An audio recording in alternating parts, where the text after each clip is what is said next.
I was commissioned by the Sunday Times, who said to me, could you do something on mugging? And so we spent ages with looking for somewhere where we could find people, because it was these Afro-Caribbeans were accused of everything. And so the first time I went there, when we finished it, it was called On the Edge of the Ghetto. But later, when I worked again for the Sunday Times, we changed it to the Black House. Herman Edwards, who ran it, said that he didn't want it called the Black House because it was demoralizing. And I said to him, well, they live in the White House, why can't you live in the Black House? And then we agreed, but it took some time before he was comfortable with it. But in the end, it took me about 6 months to get through the door. This is a picture now, is the actual house. It was a converted butcher's shop. It was pretty rough, I tell you. The first Black House was Michael X, but it was in the same area, it was in the Holloway Road.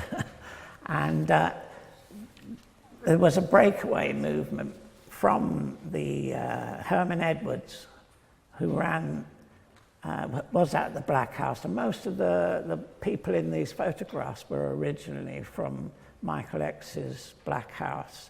And Herman Edwards started his own project further into Holloway Road, further up.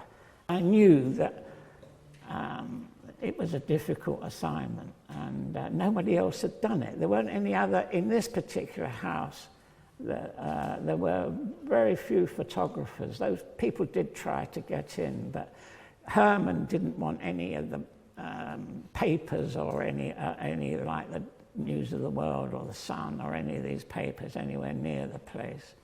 So I carried on. I spent a long time, I think it was about 5 years, on and off. I didn't take pictures all the time, because sometimes I used to go there, and as I went through the door, you could feel the tension in there.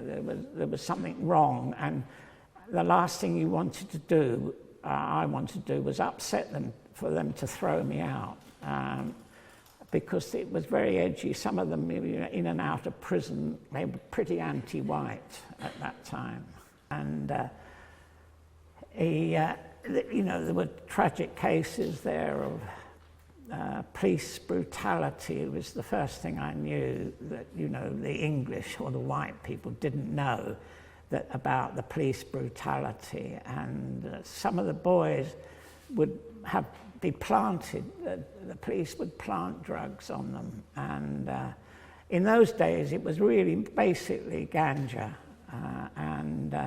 It wasn't really, but there was one enlightened police officer who'd been to Jamaica, and he was at Holloway Road police station, and he decided that not to keep raiding the place for drugs, because the general public was against these people, and they didn't stand much chance. This is at the back. Herman Edwards was trying to teach them to read and write and to do lessons. The girls were very keen and worked very hard, but the boys didn't, I'm afraid didn't really catch on. And there was a lot of laying about from the boys. And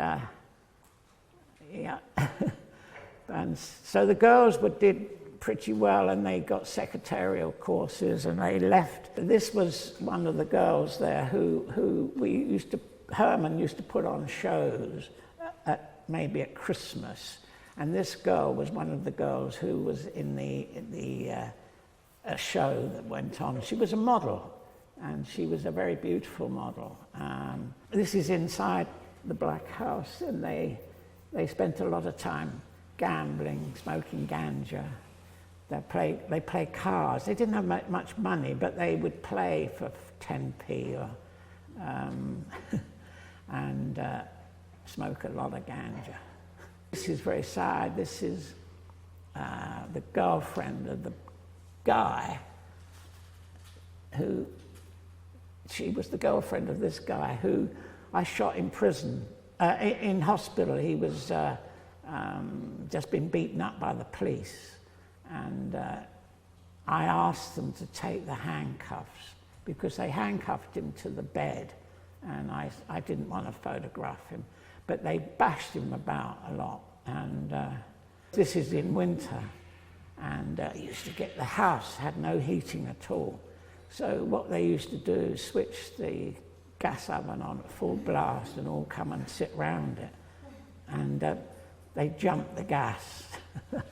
So they bypassed the slot machine. It was visited by Muhammad Ali, which he signed the poster up above.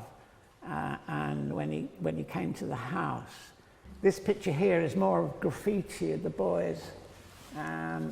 That was one of the things I had to get over, was the accent. This is the Black Power thing. Well, it wasn't really as strong as it was then, but they were beginning to form it, and they were fascinated by what was going on in America, as you said before. And this is the last picture. This was taken by, I don't know, one of the boys, but that's me at the back, and that's Warren in the front. Because I have done a lot in my life, travelled a lot, but this was one of the hardest assignments that I ever did. And I used to say to myself, I'll never go back again. I couldn't do it again. It's too tough.